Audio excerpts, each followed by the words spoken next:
शुरू होने जा रहा है देश का सबसे बड़ा मुकदमा, आपकी अदालत, रजत शर्मा के साथ।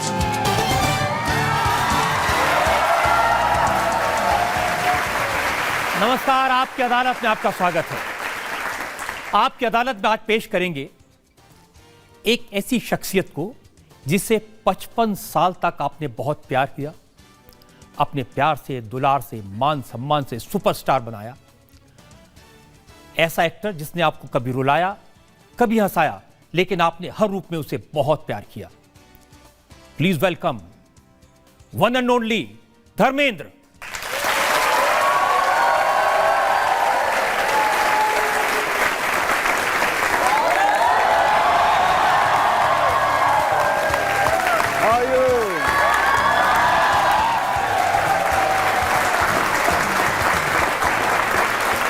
तो आपकी अदालत में हमारे बीच सुपरस्टार धर्मेंद्र हैं और आज के इस खास मुकदमे के लिए हमारे जज हैं जाने-माने लेखक, विद्वान, चिंतक डॉक्टर वेद प्रताप वैदिक।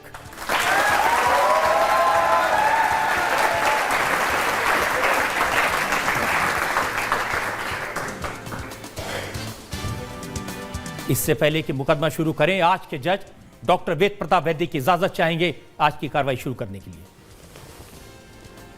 शुरू किया जाए। Thank you. और इससे पहले कि मैं इल्जामात का सिलसिला शुरू करूं, सवाल पूछूं, एक नजर सुपरस्टार धर्मेंद्र के फिल्म करियर पर।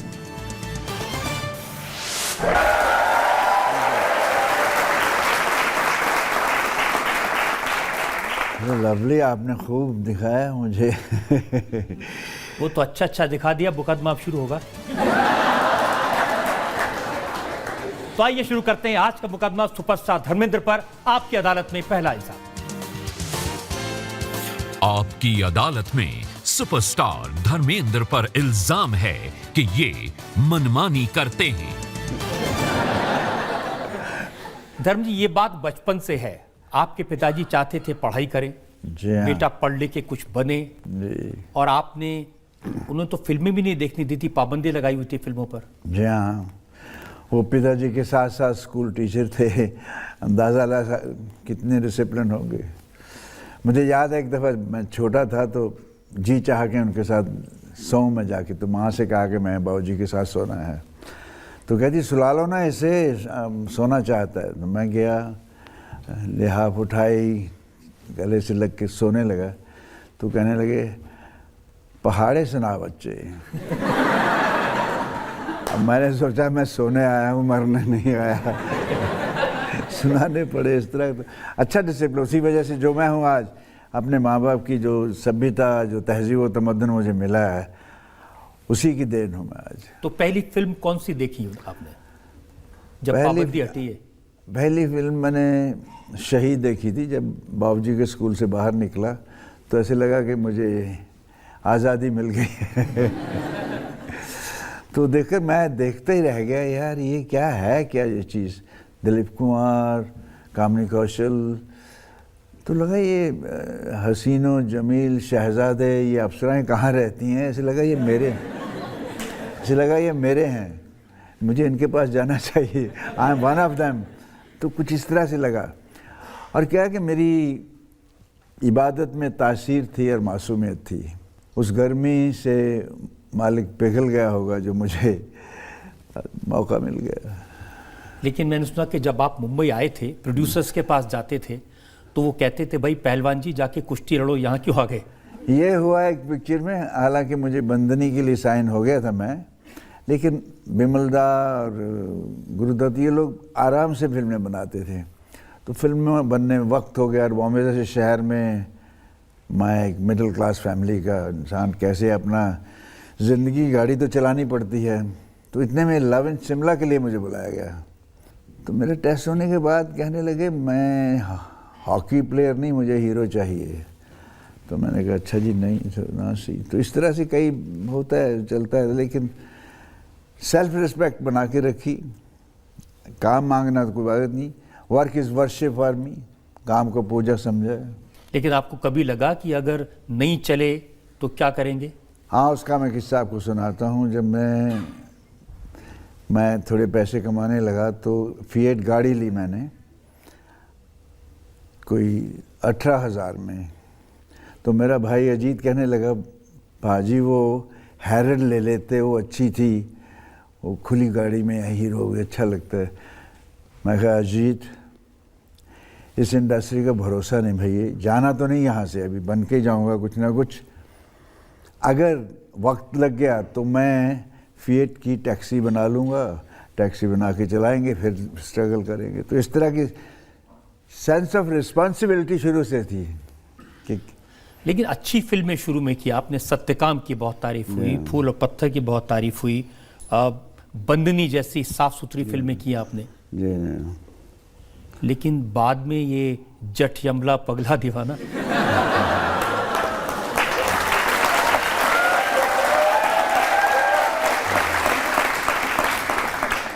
इसमें भी एक पन है साहब, ये भी एक सीधा साधा किरदार, जो ट्रक ड्राइवर, उसको पुलिस बनना पड़ा। It was a revenge story, फिर भी थ्रू आउट कॉमेडी की है, कॉमेडी चलती, सिचुएशनल कॉमेडी थी। और कॉमेडी पता नहीं क्या है, मुझे बहुत इजी लगती है, तो कॉमेडी में ही सारा कुछ निकल गया। ये भी चली थी पिक्चर, ये 25 हफ्ते चली थी, बहुत चली थी आपकी ये। और जब आप कॉमेडी करते थे कुछ ज़्यादा ही पिक्चर चलती थी तब। अरे कुछ ऐसा है कॉमेडी, पता नहीं कुछ इसी, मैंने सेल्फ एनालाइजेशन बहुत ज़रूरी होता है कि मेरे अंदर क्या है, कि बचपन से ही ऐसा था, कुछ ऑब्जर्वेशन देख के लोगों को ये कैसे हो रहा है, ये क्या हो रहा है। और क्या है, जज्बाती इंसान, मैं तो कहूँगा एक्टिंग नहीं होती, इससे रिएक्शन, और रिएक्शन एक जज्बाती इंसान का जल्दी होता है। आप उसको प्यार से बुलाएंगे या कुछ किसी दुखी को, अरे बेचारे को चोट लगी यार, इसको पकड़ो, इसको ले जाओ जल्दी से, अपसेट हो जाता है। और किसी ने कुछ कहा, गुस्सा कर यार तेरी तो वो भी जल्दी हो जाता है। तो ये रिएक्शन ही एक्टिंग है, और रिएक्शन को किस जगह के कितना नाप तोल के करना है, वो फिर आहिस्ता आहिस्ता फिल्में सिखा देती हैं। अब आपके रिएक्शन में ये कुत्ते बहुत आता है, कुत्ते तरफ कि पता नहीं एक दफ़ा हो गया और ये मशहूर हो गया, आता तो हर था, मगर इसने नहीं, एक दफ़ा नहीं, एक दफ़ा तो अब ये कुत्ते कमीने तरफ को पी जाऊंगा और फिर इन कुत्तों के सामने नाचना जहाँ कुछ पता नहीं, विलन बेचारे को, कुत्ता तो वफादार होता है, मैं कुत्ते के इनको कुत्ते क्यों कहा, ये तो वफादार ना थे। तो ये जो डायलॉग है, मैंने सुना है कि आप अपने आप ही लिख देते ये कुत्ते वगैरह वाले डायलॉग। नहीं, कुछ नहीं, डायलॉग्स का यहाँ कई दफ़ा अंदर से, if you are in the role, तो कुछ चीज़ें ऑटोमेटिकली आपके अंदर से आ जाती हैं। तो मैं उसका लबेल आप ले लेता था कि ये मेरा सीन है, ये मेरे डायलॉग्स हैं, तो उसमें आगे पीछे कुछ ना कुछ कर देता था। तो कई जगह हमारा क्या, इंडस्ट्री में हर एक्टर को क्यों चाहिए एंड में, यार ये बोलना तो मैं, मेरे डायलॉग शुरू होंगे। तो एक दफ़ा विनोद कहता, पाजी लास्ट का क्यों तो ठीक दे दो मुझे। तो कई दफ़ा चल जाता था मैं अपने डायलॉग, फिर मैंने अपने आप को संभाला कि नहीं यार, लास्ट वर्ड कुछ भी हो जाए, ये करना है। ऐसे कौन से एक दो डायलॉग आप बता सकते हैं जो आपने लिखे हो, अपनी मर्जी से बोल दिए हों? मैंने नौकर बीवी का मैं बहुत कुछ लिखा है, उसमें पता नहीं देखी होगी ना पिक्चर, तो उसमें हीरोइन मुझे किराए का पति बना लेती है।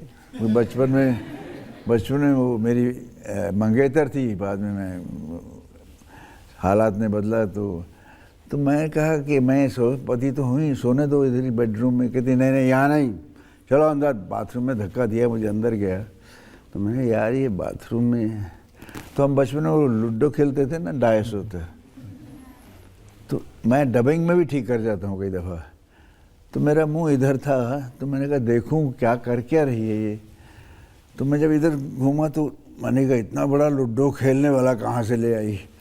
तो उसमें लोगों की इतनी हंसी आई, मैंने लेडीज़ को देखा, दे वर लाफिंग कि वो लूडो। तो इस तरह से एक्टिंग। जो शोले का मौसी वाला डायलॉग हो, वो भी सुने आपने लिखे थे? नहीं, उसमें जी मैंने लगाया था।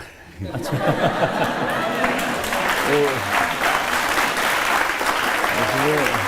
जी लगाने से कितना मौसी यूज अभी उसको गाली निकाल देता है, हे बुढ़िया जी चक्की पीसिंग दिस एंड दैट। तो उसके बाद ही जब उसने कहा उतर आओ मंजूर है आ जाओ, आया मौसी जी आ रहा हूँ, तो फिर जी लगाने से और अच्छा हो तो वो आ जाता ऑटोमेटिकली हो जाता है। ये कुदरत की देन है कि मैं जो फ्लो में घर में भी हम होते हैं कि माँ ने कुछ पैसे प्लीज़ भेजी माँ तो 4 आने दे दो ना, फिल्म जाना है, तो जी लगा के ज़रा थोड़ा हो जाता है। लेकिन आप एक्टिंग अपनी मर्जी से करते हैं, डायलॉग अपनी मर्जी से करते हैं, तो आपकी फिल्म में डायरेक्टर का कोई रोल होता है कि नहीं होता है? नहीं, डायरेक्टर करता है सब कुछ। जहाँ जहाँ अच्छे डायरेक्टर मिले वहाँ तो मेहनत करनी नहीं पड़ी, जैसे ऋषिदा थे, दुलाल गुहा थे, और भी कई अच्छे डायरेक्टर मिले। कैप्टन डायरेक्टर ही होता है, तो बाकी स्क्रिप्ट अच्छी हो, रास्ता अच्छा हो चलने को, तो मुश्किल नहीं पड़ती। फिर उसमें हम ड्रिबल करते हैं कि कैसे ले जाके बॉल कैसे गोल करना है। अगर रास्ता ही अच्छा नहीं, पिच अच्छी नहीं, तो आप कितने भी ठुड्डे मारते रहो, कुछ बात बनती नहीं। ऐसे आपके लिए तो रास्ता कैसा भी हो, जब आप डांस करने लगते हैं तो दुनिया उसको तालियां बजाती है, और अपने अलग अंदाज में। मैं अपने ढंग से नाचता हूँ, लेकिन जो स्टेप मैं खुद कर जाता हूँ, अगर मुझे डायरेक्टर कहे कि इसको फिर से कर लो, तो वो रिपीट नहीं हो सकता। वो एक दफ़ा हो गया, आप दूसरा अभी नया बनाएंगे, ये तो नहीं हो गया। तो ये जो जट यमला पगला जिसकी भी हम देख रहे थे क्लिपिंग, आपने अपने आप सारा कर दिया? हमारे डायरेक्टर थे गोपी कृष्ण जी, डांस के कोरियोग्राफर। तो आए धारा इसको ऐसे ऐसे करके 1 2 3 4 ये स्टेप लेना है। मैंने कहा इस स्टेप के अगर मैं 2 स्टेप ज़्यादा ले जाऊँ तो क्या है, जल्दी ख़त्म करूँगा। तो उसमें मगर वो रिदम ही ऐसी थी, रिदम आ गई थी मेरी, और बाकी कैरेक्टर मैंने छोड़ा नहीं। वो जो ट्रक ड्राइवर है वो थानेदार बना है तो करेगा तो ट्रक ड्राइवर की तरह, वो परेड तो नहीं करेगा जैसी होती है, वो वैसे ही रहेगा। उसमें अपना कैरेक्टर जिया है मैंने उसमें। I think it was my अच्छा, मुझे खुद इस बात का स्वाभिमान है कि फिल्म में मैंने अच्छा किया है। अभी भी जो वो फिल्म जब टीवी पर आती है तो लोग उसको बहुत देखते हैं और आपको बहुत पसंद करते हैं, लेकिन इस सब के अलावा ये शर्ट उतारने वाले पहले एक्टर थे आप। ये उसका वरदान और माँ बाप का एहसान हो, उन्होंने जो दिया शरीर। बाकी मैं मेहनती था, खेतों में काम करना, साइकिल चलाना, 50 मील आना जाना, बहुत उससे क्या थाइज मेरे स्ट्रॉन्ग हो गए थे। तो एक दफ़ा मुझे सलमान ने कहा पाजी ऐसे थाइज कैसे बनेंगे। मैंने कहा ये तो बन गए बेटे, अब तो ये ऐसे कोई शायद नहीं बनेंगे। धर्मवीर में मैंने किया था तो उसमें वो ड्रेस कुछ ऐसी थी। तो ये सब बचपन में ज़िंदगी गुजरी है।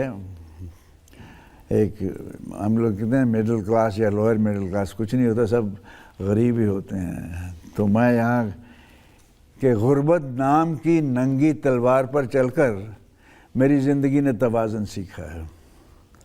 वक्त के ये नौकीले पत्थर अब क्या डराएंगे मुझे।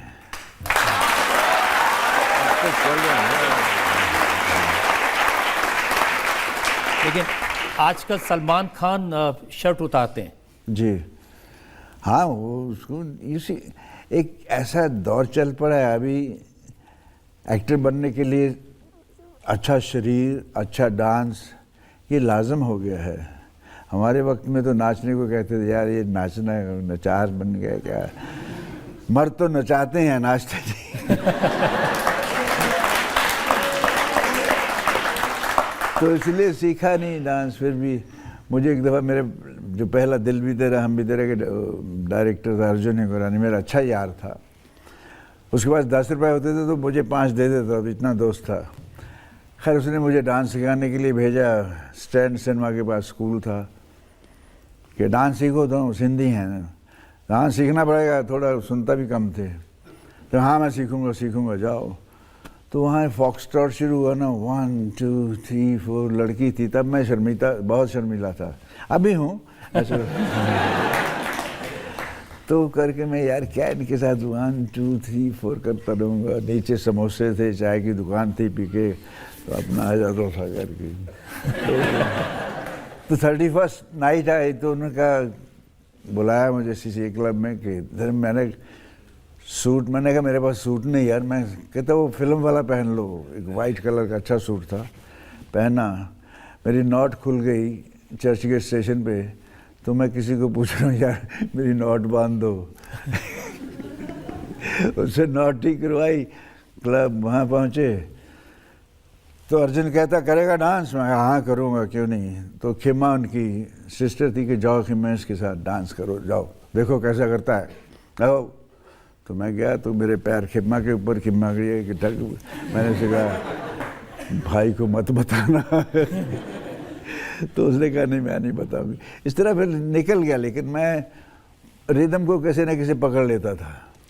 55 साल पहले शुरू किया था और आज भी आप उसी अंदाज में डांस कर रहे हैं। अभी नई फिल्म आने वाली है, उसके देखे हमने टेक्स। नहीं कई जगह मैं तुझे दिल में बंद कर लूँ, दरिया में फेंक दूँ चाबी, अपना तो मैं बदलता रहता हूँ, ऐसा नहीं कि सेम ही करता हूँ। मैं देखता हूँ कि लाइन क्या है, इस लाइन का मतलब क्या है, उसकी फील क्या है, तो यहाँ मैं क्या कुछ कर सकता हूँ, मैं बदलता रहता हूँ। ऐसा नहीं जो रफ्ता रफ्ता देखो आँख वो की है अभी, हाँ और आँख जिससे लड़ी है पास में खड़ी है। उसमें मैंने उनसे कहा था भी मैं क्राउड में डांस नहीं करूँगा, तो उन्होंने वो क्रेन लगा दी ऊपर, मैं और रेखा, तो नीचे सब, तो अच्छा गाना बहुत अच्छा हुआ था वो। उसमें वो मराठी में भी था कुछ, आगे ये जबड़िए लाजो नको, तो वो सब करता हूँ, वो मैं क्या फील कर लेता हूँ, फिर मेरे अंग पंग खुद चल पड़ते हैं। मज़ा आता है आपको? मज़ा आता है। अब जो नई फिल्म आपकी आ रही है, इसमें एक बार फिर से आप और रेखा डांस करते दिखाई देंगे? अच्छा, अभी मैं उसमें सब, सलमान ने भी किया है, रेखा भी है, सोनाक्षी है, शत्रु भी आया है, तो अच्छा सब मोहब्बत करते हैं, इकट्ठे हो जाते हैं। धर्मेंद्र से प्यार तो करते हैं सब, एक जुटला तो सकते नहीं मुझे, तो अच्छा हो गया, लेकिन अच्छा लगा मुझे। I am really grateful to this, they love me so much, they respect me, I love them a lot. जो यहाँ लोग बैठे हैं उनके तालियों से पता चलता है कितना प्यार लोग आपको करते हैं।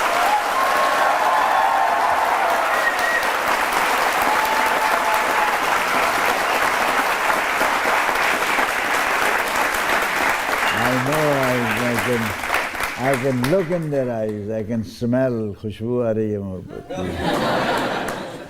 नहीं चाहता जो जरा दिल से पूछे वो, धड़क उठेगा नाम से मेरे और गवाही देगा वो। आपकी अदालत में अगला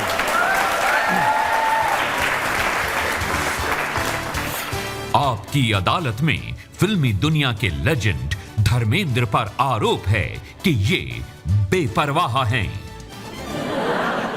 अब धर्म जी, इतने बरस लोगों ने प्यार किया, 55 साल तक 300 फिल्में, दिलीप कुमार, देव आनंद, राज कपूर, अमिताभ बच्चन, एक से एक सुपरस्टार आए, लेकिन आप अपनी जगह कायम है।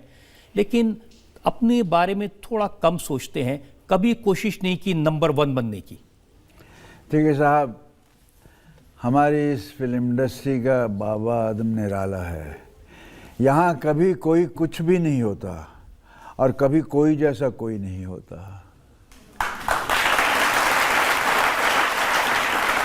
और मैं तो ये कहूँगा, इस इंडस्ट्री में ऐसे वैसे लोग बन जाते हैं कैसे कैसे। मुझे तो मैं भी ना बनना आया, वैसा बनो तो कैसे।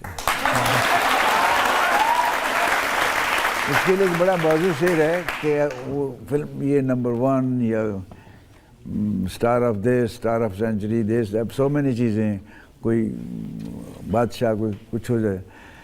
तो मैंने कहा हम 3 में हैं न 13 में, हम 3 में हैं न 13 में हैं, मगर खुदा के बंदों की उस गिनती में हैं जो खुदा को मोहब्बत को खुदा कहते हैं।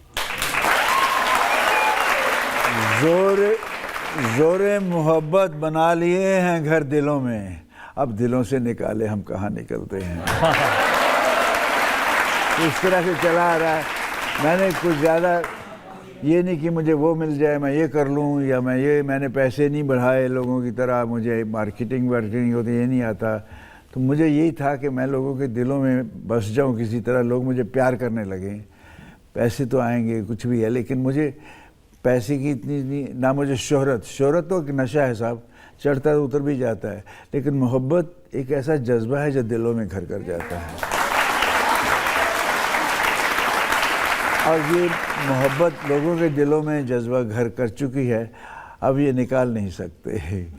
लोगों ने बहुत वाकई में प्यार किया और आपने उस मोहब्बत की बहुत कदर की, लेकिन अपनी कदर नहीं की। बड़ी बड़ी फिल्म वक्त आपको मिली, जी हाँ, आपने मना कर दिया। उसमें देखिए क्या था, आई वांटेड टू डू, और राजकुमार जी का रोल, लवली रोल, बहुत अच्छा, तो मक्खन वाला सीन। तो उसमें क्या था, मैंने चोपड़ा जी से कहा कि चोपड़ा जी मैं अभी आया हूँ, मेरी बिगनिंग है, हिट हुई है मेरी फिल्म में, मुझे जो राजकुमार जी का रोल था वो एल्डर ब्रदर का था, उससे छोटे सुनील दत्त थे, उससे छोटे शशि। तो मैंने कहा मुझे मंझला बना दीजिए बड़ा की जगह, क्यों ना फिर मुझे बड़े भाई के रोल मिलेंगे नहीं तो कि हाँ सोचते हैं करते हैं। वो तो टालने वाले थे, वो टाल गए कि वो बड़ा भाई बनना पड़ेगा, तो फिर मैं भी टाल गया कि मैं नहीं बनूंगा। जंजीर का जो रोल अमिताभ बच्चन को जिसने सुपरस्टार बनाया, वो आपको ऑफर किया गया था? उसका मुझे खुशी भी है लेकिन दुख भी बहुत है। दुख इसलिए कि वो फिल्म मैंने 17,500 में सलीम से ख़रीदी थी, मेरे पास पड़ी रही, और मैंने समाधि फिल्म प्रकाश मेहरा के साथ की थी। उन्होंने इतना ही बस सो एक्साइटेड कि मुझे दे दो, कहानी मैं बनाऊंगा पाजी, ये मुझे दे दो। मैंने कहा एक ही बात है यार, मैं बनाऊं तुम बनाओ, मुझे तो प्रोडक्शन आती भी नहीं थी। तो मैंने उनको कहानी दे दी। तो हमारी एक कज़न सिस्टर हैं जिन्होंने करोदी फिल्म बनाई थी, मिस्टर विवेक, तो उन्होंने कभी अप्रोच की होगी प्रकाश मेहरा को किसी पिक्चर के लिए। प्रकाश मेहरा ने ना कर दी होगी, कोई वजह होगी। तो मेरी बहन ने कुछ ऐसी कसम दी मुझे आकर कि ये करोगे तो ये करोगे तो ये, इस तरह का इमोशनल बंधन में बांध दिया मुझे। और मेरे घर वाले भी कहते मत करो, ये करो। मैं दुखी बहुत हुआ छोड़ के पिक्चर, लेकिन वो पिक्चर छोड़नी पड़ी मुझे इसी वजह से, एक बहन के कहने से छोड़ दी पिक्चर। बहन ने कहा कि प्रकाश मेहरा के साथ पिक्चर नहीं करनी। हाँ मत करो, उसी खुन्नस से कि उन्होंने उसकी पिक्चर नहीं की थी, अदरवाइज ये मेरी फिल्म थी। अब मेरे बाल छोटे छोटे बाल थे, और वो रोज़ प्रकाश मेहरा कहता था ऐसा सीन लेंगे, ऐसा करेंगे। समाधि उसके साथ की थी, बड़ी अच्छी फिल्म थी, हिट बनाई थी। वो भी बहुत दुखी है कि मैं इधर, then he tried Dev Sahab, then he tried Rajkumar, then he tried, then ultimately जिसकी मुकद्दर में होता गया, और वो आज जंजीर के नाम से ही जाने जाते हैं। तो ये होता है इस लाइन में, ये चलता रहता है। लेकिन अमिताभ बच्चन को शोले में आपने रोल दिलवाया था? मैंने कभी कहा नहीं, लेकिन अब वो कह दीजिए आज तो। अब नहीं, अब अमिताभ खुद कहने लगे अमिताभ कि ये रोल मुझे धर्म जी ने दिलवाया था। तो मैं कहता हूँ हाँ रोल दे। वो आते थे मेरे पास, वरना ये रोल शत्रु को जा रहा था। और शत्रु को पता लगा भाई पाजी मेरा रोल क्यों उधर दे दिया। मैंने कहा यार कुछ समझ नहीं आता, क्या होगा, मुझे वो पहले आया था, मुझे उससे चलो बेचारे को उसको दे दो। तो इस तरह ये फिल्म थी एक मेरी, अमर अकबर एंथनी। तो मैं उसके साथ चाचा भतीजा कर रहा था, धर्मवीर कर रहा था, डबल शिफ्ट कर रहा था, थका हारा, 16 घंटे काम, कभी 20 घंटे भी करता था। तो मैंने कहा मनमोहन देसाई से कि यार ये तुम बना लो किसी के साथ, मैं नेक्स्ट तेरी करूँगा। उन्होंने बोला नहीं, वो कुछ अंदर से यहाँ ईगोइस्ट बहुत है हमारी, और ईगो ऐसी कंटेजियस बीमारी है, एक को हो तो दूसरे को झट से होती है कि ईगो अच्छा तो उसने यूँ किया तो मैं कहा तो मैंने कहा नहीं कि तो नहीं करूँगा। फिर मैं उसके साथ, फिर एक दफ़ा यहाँ ये रास्ते बदल जाते बदल जाते हैं। मैंने सेल्फ रिस्पेक्ट को अपनी यूँ रखा है साहब। लेकिन अच्छी फिल्म थी अमर अकबर एंथनी, अच्छी फिल्म थी, तो भी कोई फ़र्क, अगर वो भी कर ली होती तो क्या होता। इतना कुछ, सब कुछ पाकर भी हासिल ज़िंदगी कुछ भी नहीं। मैंने देखे हैं एक से एक सिकंदर खाली हाथ जाते हुए। यहाँ तो ये भी मिल गया, वो भी मिल गया, ये भी मिल गया। लोगों के दिलों में जो प्यार मिल गया, इससे बड़ी कोई चीज़ नहीं। इसी पे जिंदा हूँ, ये पाने के लिए मैं आया था। लेकिन शोले में अमिताभ बच्चन को रोल दिलाकर अच्छा किया। आप दोनों की जोड़ी बहुत पॉपुलर हुई। आज भी लोग गाना गाते हैं, ये दोस्ती हम नहीं छोड़ेंगे। लेकिन वो उसी गाने में हंसा, उसके बाद हंसा ही नहीं। उस गाने में उसने ये तो पूरा, उसके बाद कोई भी सीन नहीं जहाँ मेरे से हंस के बात की हो, कहीं भी। मैंने कहा, मैं स्टाइल है, वो अपना अपना स्टाइल है। मैं तो, मेरा खलंदड़ा था, मैं खलंदड़ा तो, लेकिन उस पूरी फिल्म में आप तो मजाक ही करते रहे, अपने हंसाते रहे लोगों को। देखिए, बेस्ट रोल मुझे वीरू से अच्छा कोई रोल नहीं लगता था। अभी बीच में कहीं बात उड़ी कि मैं वो करना, गब्बर का करना चाहता था, मैं ठाकुर का करना चाहता था। आप बताइए, ऐसा प्यारा रोल वीरू को छोड़ के मैं क्यों करता? वो हाथ बंधे हुए हैं या तम्बाकू खाता है क्यों? तो हीरोइन के साथ आगे कोई हसीना जब रूठ जाती है तो क्या गाने वाने का मजा लो अपने ज़िंदगी का। ऐसा कलरफुल रोल। और वीरू का रोल तो शायद इसलिए किया था कि सामने हेमा मालिनी थी। नहीं, इसलिए भी कई बातें होती हैं। अब बहुत सी बातें न बिन कहे भी समझी जाती हैं, कुछ बातें कहकर भी समझाई नहीं जाती। वो जो इमोशन था ना आपका कि इन कुत्तों के सामने मत नाचना, वो वाकई में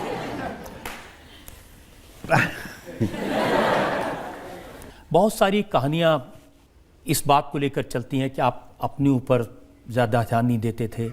अब जैसे जब पीना शुरू होते तो फिर रुकते ही नहीं थे। वो तो था। अभी मैं कभी कभी आईना देखता हूँ तो आईना मुझे कहता है, इश्क ने मारा तुझे, शराब ने मारा, मिलता ना वरना कोई सानी तुम्हारा। और मैं भी जवाब दे देता हूँ खसियाना से होकर कि शराब ना होती, इश्क ना होता, ये जीना भी कोई जीना होता है।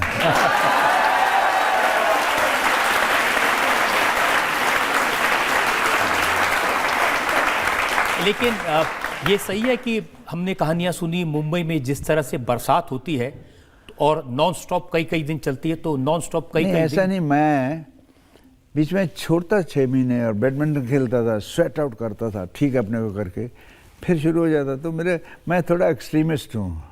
लस्सी में भी डाल के पी लेते थे। वो तो एक दफ़ा क्या, आग की शूटिंग हो रही थी तो मेरा बियर पीने को दिल किया दोपहर को। तो ये मौसमी चैटर्जी समझती है कि, तो मैंने उसको कहा कि इसमें झाग बना के लाना, ऊपर बियर डालो तो उसके ऊपर झाग सी बन जाती है। तो बोलती है, ए धर्मेंद्र ये क्या पीता है? मैं लस्सी पी रहा हूँ, लस्सी। अच्छा थोड़ी मेरे को देना, उसको मालूम था। तो समझ गई, मेरी हंसी निकल गई। मैंने कहा ठीक है यार, मैं बियर पी रहा हूँ, मैं क्या पी रहा हूँ। तो कभी बियर पीने से कुछ नहीं होता। और हमारे कैमरामैन थे शोले में, जिम, वो दिन में अपना उसको रूटीन था, वो 5-7 अपने बियर रखता था और फिर बट वो यूज टू होते। तो मैं पीछे बैठा था यार, और सामने बियर पड़ी है और तो मैं ऐसे उठा के मैंने मार के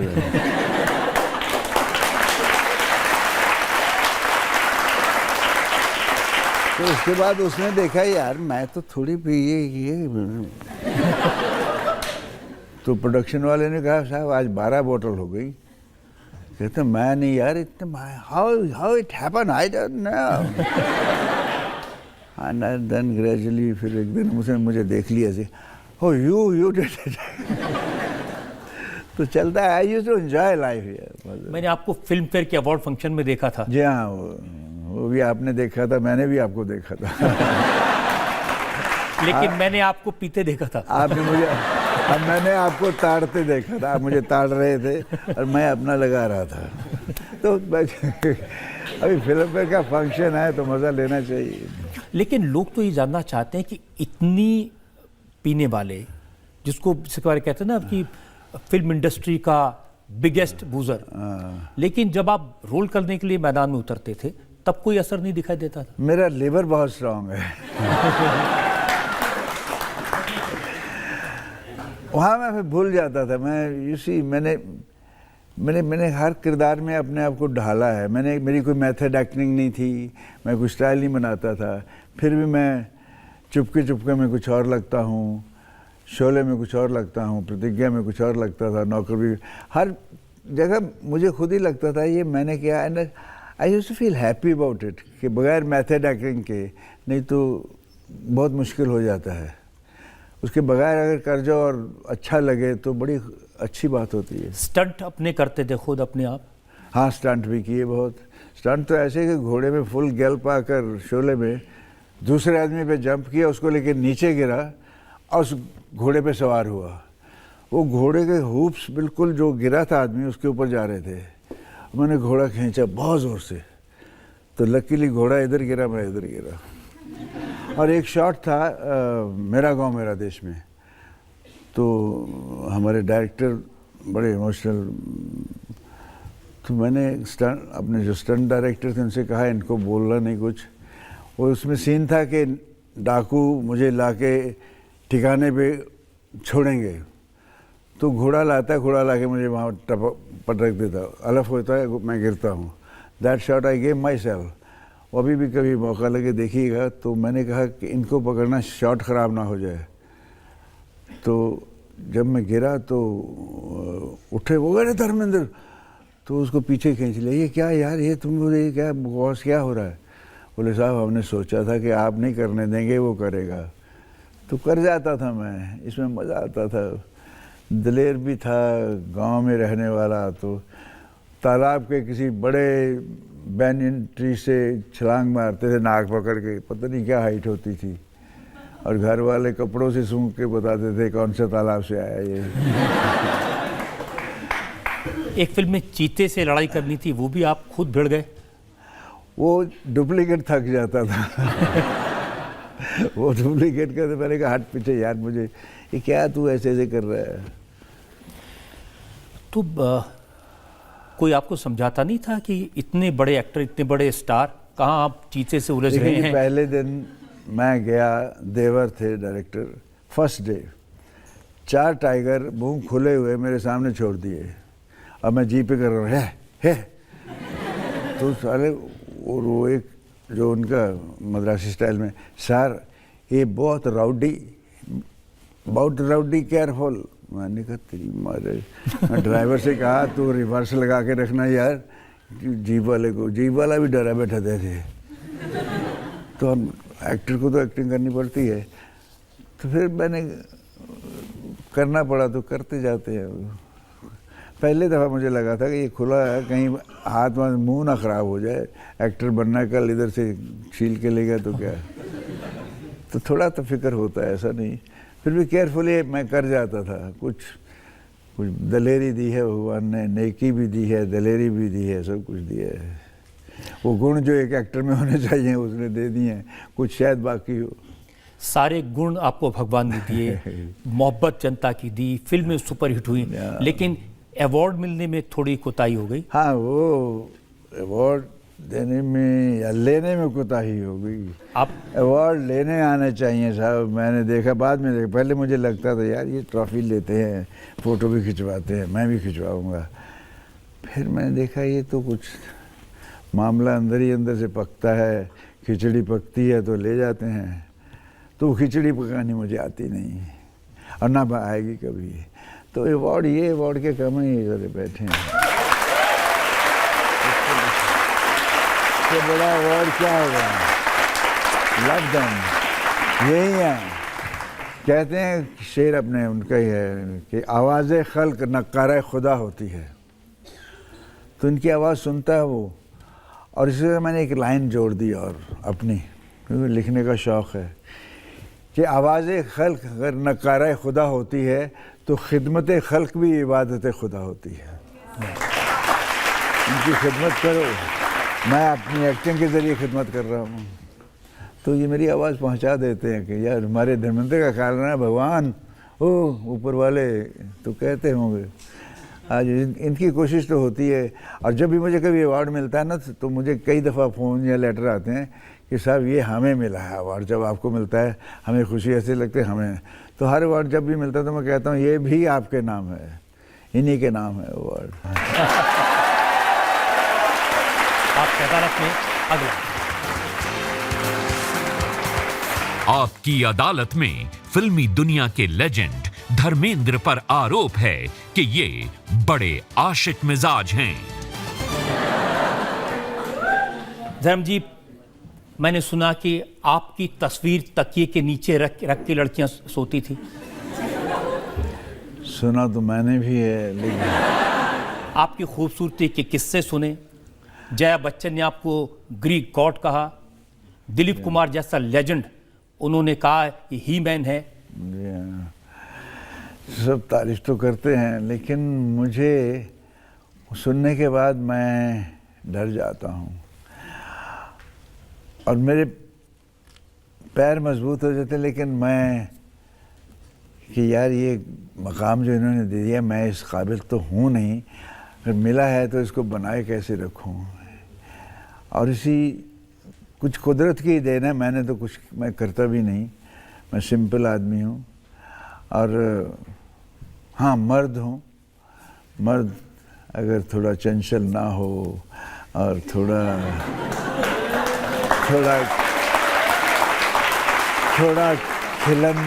खिलंदड़ा ना हो तो फिर मर्द कहलाने का भी कोई हक नहीं है उसे। कोई भी इंडस्ट्री में ऐसी हीरोइन नहीं होगी जिसके साथ आपने काम न किया हो। मीना कुमारी, शर्मिला टैगोर, मुमताज़, बड़ी लंबी लिस्ट है। जीनत अमान, कोई रह गई? कई हैं। मैंने सुना, मुझे किसी ने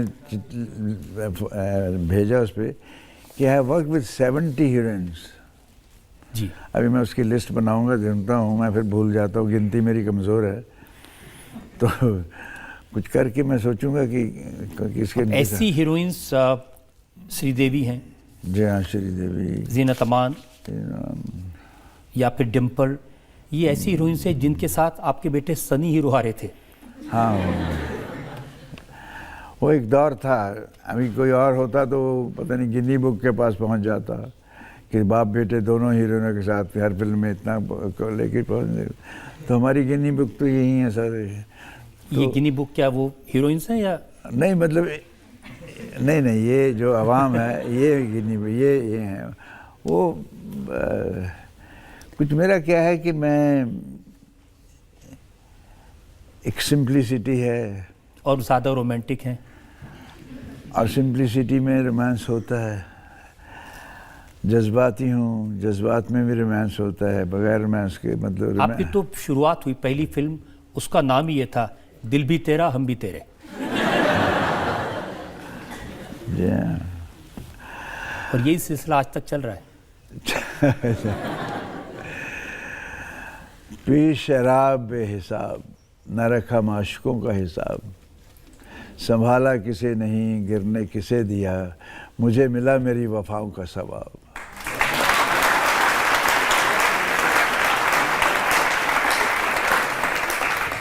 लोग बताते कि पहली मोहब्बत फिल्म इंडस्ट्री में हुई मीना कुमारी से। बहुत बड़ी स्टार थी उस वक्त। नहीं, मोहब्बत नहीं, मैं फ़ैन था उनका। वो बहुत बड़ी स्टार थी, मैं तो आया ही था। मैं तो एज ए फ़ैन उनको देखता रहता था। और फ़ैन और स्टार के रिलेशन को मोहब्बत कहते हैं तो उसे मोहब्बत समझ लीजिए। उन्होंने आपको शायरी करना सिखा दिया? नहीं, शायरी तो मैं कहीं अब आके मुझे 2001 में कुछ फील हुआ कि मैं शायर हूँ। कोई कुछ नहीं सिखाता, आता है तो अंदर से ही आता है साहब, किसी से सिखाने से नहीं होता कुछ।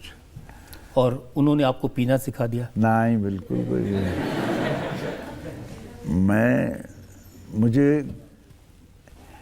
लेडीज़ पीते हुए अच्छी नहीं लगती, उनके हाथ में गिलास अच्छा नहीं लगता।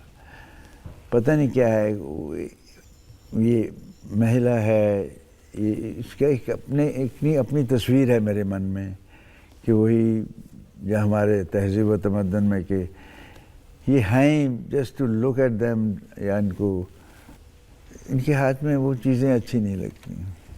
दो किस्से हैं मीना कुमारी जी को और आपको लेकर। एक तो रज़िया सुल्तान में कमाल अमरोही ने हैंडसम धर्मेंद्र का मुंह काला इसलिए करवा दिया क्योंकि वो आपको पसंद नहीं करते थे। अब रोल वो तो निगरो का रोल था, इट्स ए गुड रोल, तो उसको काला ही होना चाहिए था, अब गोरा तो याकूत हो नहीं सकता था। इट्स ए गुड रोल, याकूत उर्दू में उसमें खूब अच्छा बोला। अब आप जो कह रहे हैं वो भी ठीक होगा, पता नहीं उसकी, वो मेरी समझ से थोड़ा बाहर है। वो पुराने काफ़ी हमसे भी पहले के ज़माने की बातें, इसलिए आपसे पूछ रहा हूँ। पाकीज़ा में कमाल अमरोही ने आपको रोल इसलिए नहीं करने दिया कि उस फिल्म में मीना कुमारी हीरोइन थी? जेलस हैं लोग यार।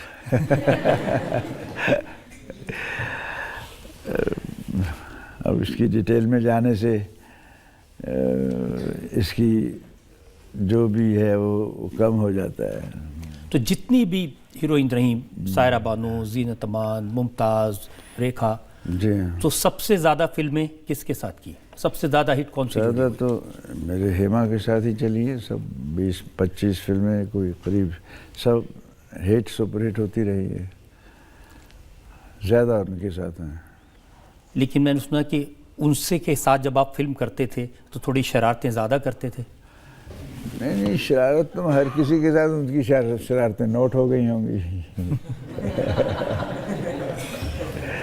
शरारती क्या, शरारती एक्टर के अंदर ये विट्टी होना, रोमांटिक होना, छेड़छाड़, इमोशन, रो पड़ना, जाग पाना, चलना, ये सारी गुण अगर हों तो अच्छी बात है। ये कुछ बचपन से ही थे, पनपते पनपते बढ़ते गए तो बढ़ते गए तो बढ़ते गए। तो उस समय जो अखबारों में खबरें छपती थी उनमें लिखते थे बड़ी मुश्किल से धर्मेंद्र को मिली हेमा मालिनी। नहीं, जो मिलना होता है मुश्किल से तो मिलता नहीं, वो तो आसानी हो जाता है ऐसा। जैसे ऐसे किस्से थे कि जब आप उनके साथ सेट पर होते थे तो उनके पेरेंट्स आ जाते थे, पहरेदारी करते थे। किसी की चीज़ की तफसील में जाने से मेरे ख्याल में रजत जी उसकी खूबसूरती कम हो जाती है। ज़ाती ज़िंदगी रहे पोशीदा, इसी में इसकी खुशनुमाई है। हो जाती है नीलाम चौराहे पर सरेआम जब जब आई है।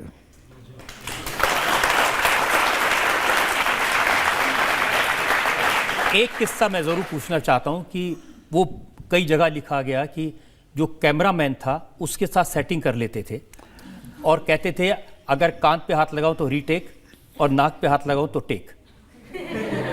अब कई जगह बहुत करना पड़ता है, सिर्फ यहीं क्यों, कई जगह किया है।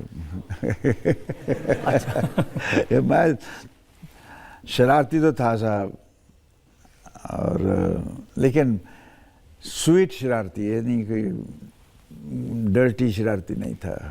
एक डर्टी शरारती होते हैं, एक सैडिस्टिक टाइप होते हैं। मैं बड़ा इमोशनल और नेक शरारती था। कैसी शरारतें करते थे? अब जैसे आप तो गिनवा रहे हैं, मैं क्या गिनवाऊं।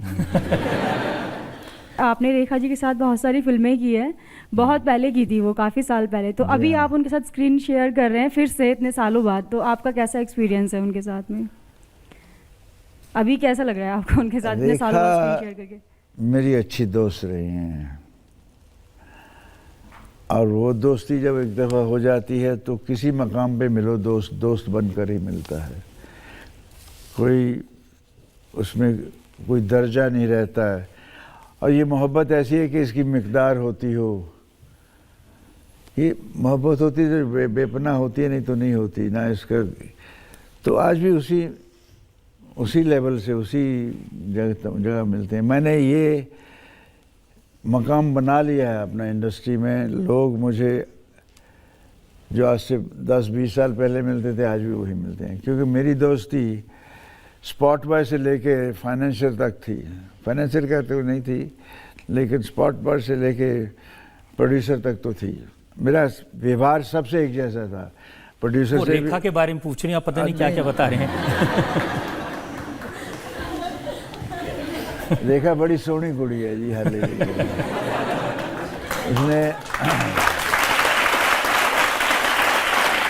उसने अपने आप को बहुत मेंटेन किया अच्छी तरह से। अब देखिए अभी भी कैसे रहती हैं। और इस फिल्म में भी आप देखिएगा हमारी कि आपको लगेगा ये क्या है, तो हट के तो मैं भी उनके साथ लगा रहता हूँ कि मैं भी वैसे ही रहूँ। तो मैच होता है ना कि यार ये मुझसे ज़्यादा खूबसूरत ना निकल जाए, तो मैं अपना लगा रहता हूँ। तो ये it's always a human nature to be love, to be liked, admire. आपको भी यही फील होता होगा हमेशा कि हम अच्छे लगें, हमें कोई देखे तो हमारी चाल अच्छी हो, हमारा किरदार अच्छा हो। ये ह्यूमन नेचर है, तो बदलती नहीं है किसी की भी। और अच्छी बात है, इसी को लेके आदमी अपने आप को मेंटेन भी करता है। जीनत अमान भी आपको बहुत अच्छी लगती थी? अब किस किस का सुनाऊं मैं।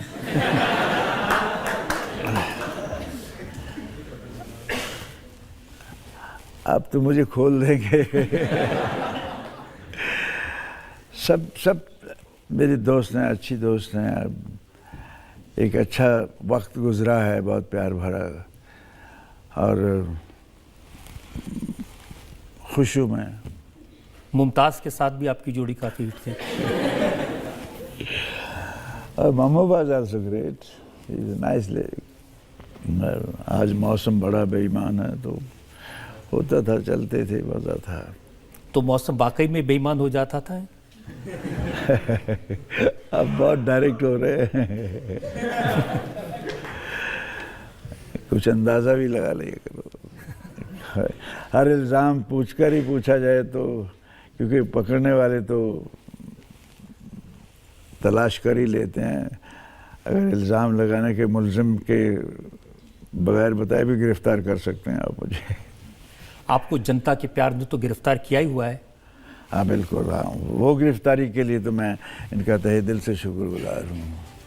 हमेशा गिरफ़्तार रहे। आपकी अदालत में अगला। आपकी अदालत में सुपरस्टार धर्मेंद्र पर इल्जाम है कि राजनीति में ये मिसफिट हैं। धर्म जी, आप सेहत में फिट, एक्टिंग में फिट, डांस में फिट, हर डायलॉग लिखने में फिट, ये सियासत में अनफिट कैसे हो गए? मैंने सियासत के बारे में कभी सोचा भी नहीं था मैं कभी आऊँगा।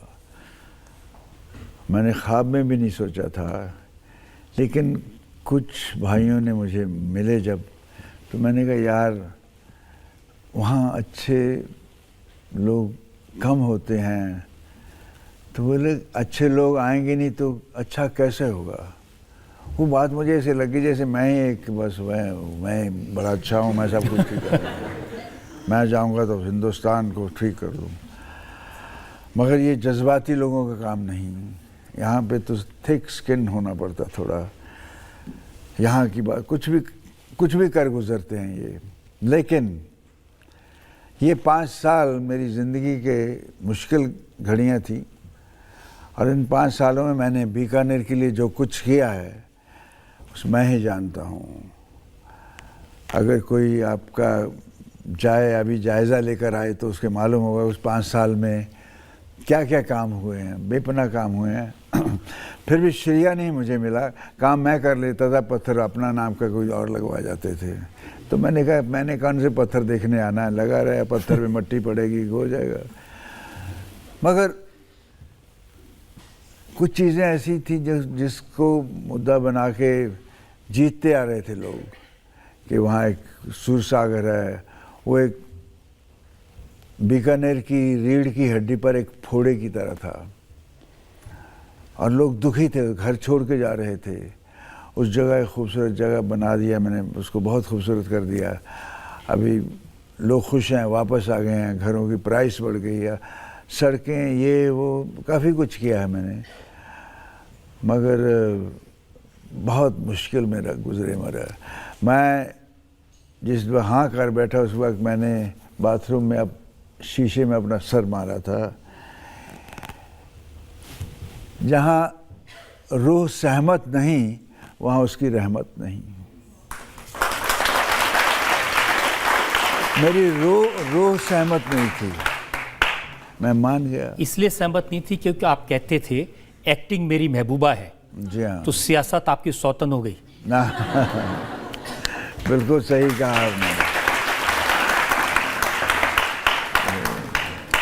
अब मैंने कहीं पढ़ा कि आपने कहा कि अब फिर से चुनाव लड़ने को आपसे कहा कि एक बार फिर चुनाव लड़ीजिए। किसने कहा?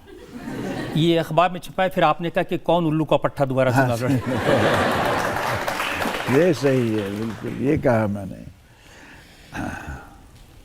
मुश्किलें शायद लोगों को मालूम नहीं कि सिर्फ सियासत में नहीं, एक्टिंग में भी मुसीबतें आपने झेली हैं।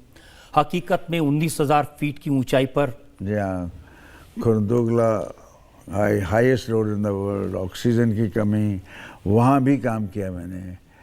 हमारा मेकअप मैन तो, कई लोग तो बीमार पड़ गए थे, हमारी स्किन फट गई थी रियल में। जो आज सोल्जर मैं देखता हूँ कैसे काम करते हैं।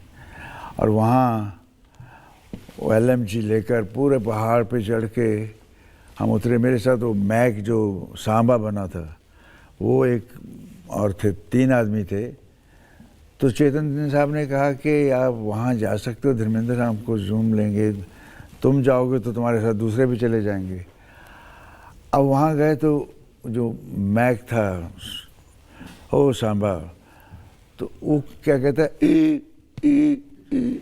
मैंने कहा यार इसको क्या हो रहा है पैन। तो हमने पूरी वर्दी पहनी है, पानी ही साथ में नहीं है। देखिए, तो मेरे वो जो बैग था पीछे, उसमें कुछ हिल रहा था, वो छोटा सा सेब था, वो उसके मुंह में निचोड़ा ऐसे जाके। तो ठीक है, मैंने कहा बता दे जा सकता नहीं तो वापस चलो, यार तू मरेगा। कहते नहीं यार वो चेतन साहब क्या कहेंगे। मैं कहा चेतन साहब को मैं संभालूंगा, तू ऐसे मत चल। लेकिन इस तरह के मुश्किलों में सब हमने काम किए हैं। तो गुलामी में राजस्थान में सुना 47 डिग्री टेम्परेचर में। हाँ जी, वो 47 में किया, लेकिन काम ये जो इसी को पैशन कहते हैं, इसी को वो आग कहते हैं कि काम करना है, कहीं भी चलो, अलास्का चले चलो, तो काम में मज़ा आता है। भूल जाते हैं गर्मी क्या है, सर्दी क्या है, ऑक्सीजन है नहीं है। ये पैशन था, तभी ये जो इतने साल मैं गुजार पाया। एक आज भी वही है। आज भी मुझे ऐसे लग रहा है मैं न्यू कमर हूँ कोई, आज भी मुझे सीखना है, आज भी मैं अच्छा शॉट दूँ, आज भी मैं सब अच्छा कर सकूँ। क्योंकि ये क्यों कर रहा हूँ, ताकि वो मकाम मोहब्बत जो मिली है वो उसको बनाए रखूँ। मुझे कुछ शोहरत, तो समुंदर शोहरत के साहिल नहीं होते, मैंने देखे हैं एक से एक तैराक डूबते यहाँ। हाँ डूब जाते हैं। तो ये तो उसके बावजूद भी यही ज़िंदगी है, अगर नहीं करोगे चलते रहो। मैं एक अपने आप को हौसला देने के लिए इनको भी हौसला आएगा। फहरिस्त होती है लिस्ट, फहरिस्त कारनामों की अपने, थमाकर हाथ में वक्त के। वक्त के साथ चलो, वक्त से डरो, वक्त तो ये करो। तो मैं वक्त से कह रहा हूँ, फहरिस्त कारनामों की अपने, थमाकर हाथ में वक्त के, तामील हो हुक्म दे दिया है।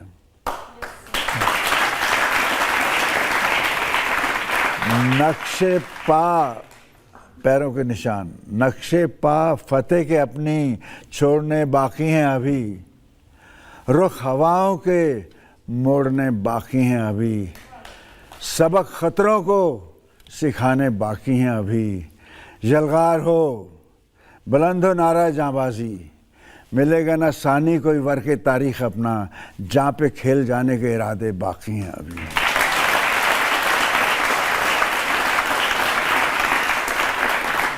हम ये कहते हैं आज धर्म से, धर्म सा दूसरा नहीं है दुनिया में धर्म से।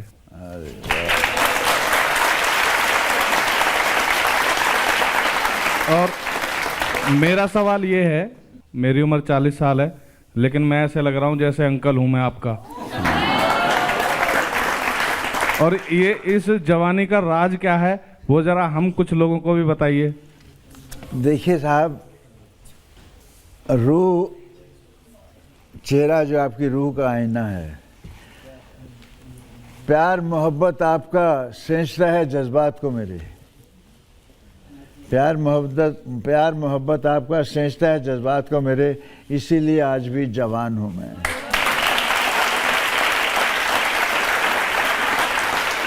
धर्म जी, सारी दुनिया कहती है धर्मेंद्र जैसा कोई नहीं, वन एंड ओनली है धर्मेंद्र, लेकिन एक इंसान है जो थोड़ा बहुत धर्मेंद्र के जैसा है। मैं उन्हें आपकी अदालत में इनवाइट कर रहा हूं। Please welcome Sunny Deol.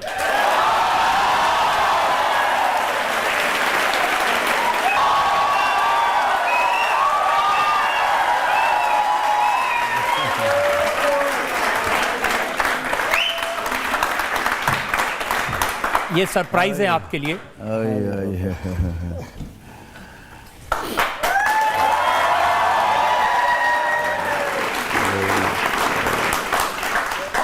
सनी, आपकी अदालत में आपने बहुत कुछ कहा था धर्म जी के बारे में।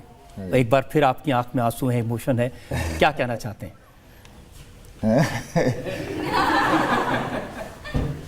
मैं पीछे बैठा सब कुछ देख रहा था, बहुत अच्छा लग रहा था। कुछ लोग बदमाश थे बीच में, कुछ शरारत थे, उनको मैं बाद में देखूंगा।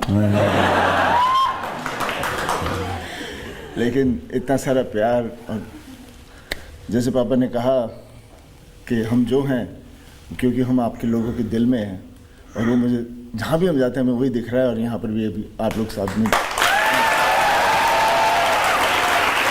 मैं चाहता हूँ कि धर्म जी के बारे में आप कहें, क्या रिश्ता है? पापा का रिश्ता ये वही है जो मेरे बाप के साथ था।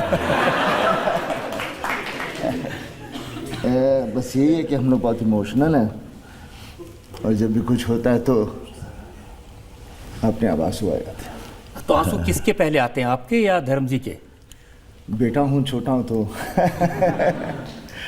ऐसी तो कोई बात नहीं, लेकिन अक्सर मैं हमेशा कहता हूँ कि आदमी जो भी है वो अपने पेरेंट्स की वजह से है।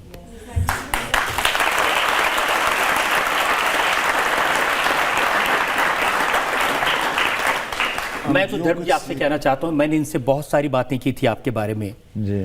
आप बहुत सौभाग्यशाली हैं कि आपके पास सनी जैसा बेटा है।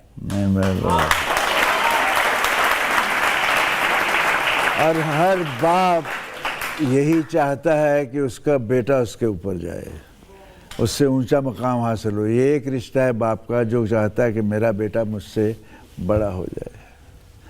और तो मुझे यकीन है मेरे बच्चे मेरा नाम रखेंगे, रोशन रखेंगे। आपकी अदालत में आज मुकदमा चलाया सुपरस्टार धर्मेंद्र पर। हमने उनसे पूछा उनके अलग अलग रोल्स के बारे में, उनके डायलॉग्स के बारे में, जनता को मिले उनके प्यार के बारे में, और उनकी अपनी बेपरवाहियों के बारे में। अब वक्त है आपकी अदालत में आज के जज, जाने माने विचारक डॉक्टर वेद प्रताप वैदिक के फैसले का। जी। आज के वकील श्री रजत शर्मा की अदालत में जज बनने का मौका मुझे कई बार मिला है। देश के और संसार के बड़े बड़े लोग इस अदालत में आते रहे हैं, लेकिन सचमुच आज धर्मेंद्र जी का मुकदमा बड़ा बेजोड़ रहा है। इतनी सादगी, इतनी विनम्रता धर्मेंद्र जैसे एक महान कलाकार में मुझे कहीं अन्यत्र देखने को नहीं मिली। बहुत गज़ब की विनम्रता और सादगी आपके जीवन में है, और आपकी शायरी सुनकर तो मैं दंग रह गया। जी। मैं ये समझता हूँ अब ये अदालत आपसे निवेदन करती है कि आपने रोल तो बहुत किए, लेकिन अब शायरी के लिए आप अगर मुशायरों में शिरकत करना शुरू करें तो भारत ही नहीं दुनिया के पड़ोसी देशों में भी आपका नगाड़ा बज उठेगा।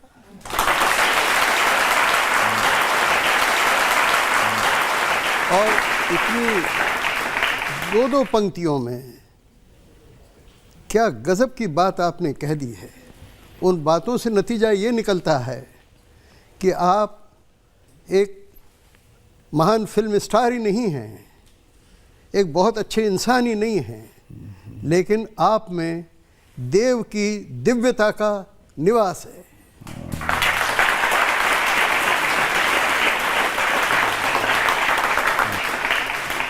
और जैसा उनका बाल्यकाल रहा, जो ज़हमतें उन्होंने सही और जो मुश्किलात से वो गुज़रे और उसके बाद इतनी कामयाबी अर्जित की, ये फिल्म जगत के ही लिए नहीं, सारे भारत के लिए बड़े गौरव की बात है।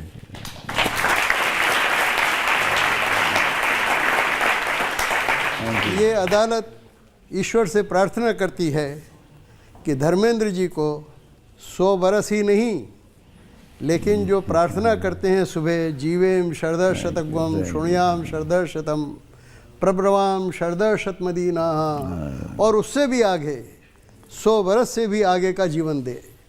आपको बहुत बधाई।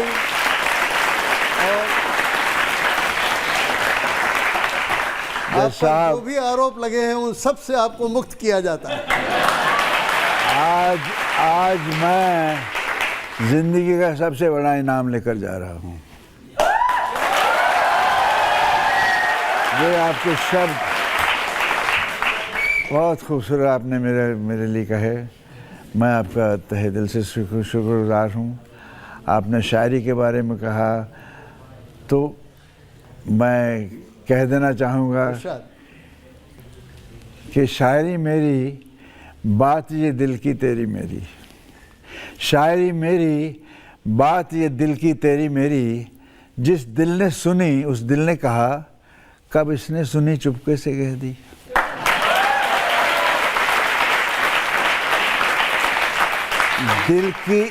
दिल की हर दिल को छू गई, दिल ने दिल से जब भी दिल की कह दी।